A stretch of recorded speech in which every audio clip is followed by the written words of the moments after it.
একদিন এক বাংলাদেশি মেয়ে রাস্তা দিয়ে হাঁটছিল।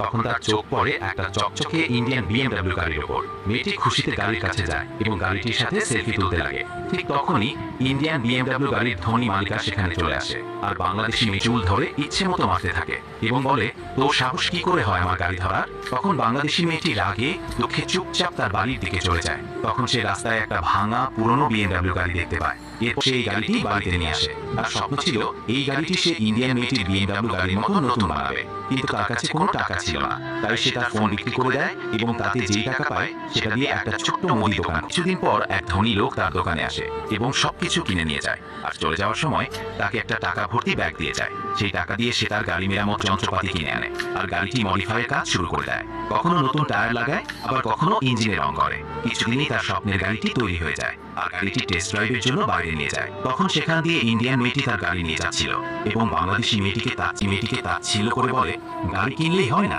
চালাতে জানতে হয়। বাংলাদেশি মেয়েটি এই কথা শুনে রেগে যায় আর তাকে রেসে চ্যালেঞ্জ করে। রেস শুরু হয়ে যায়, দুজনেই ঝড়ের বেগে চালাচ্ছে। সিদ্ধান্ত হবে আপনার ভোটে। ইন্ডিয়ানরা কমেন্ট করবে, বাংলাদেশিরা লাইক ও সাবস্ক্রাইব করবে।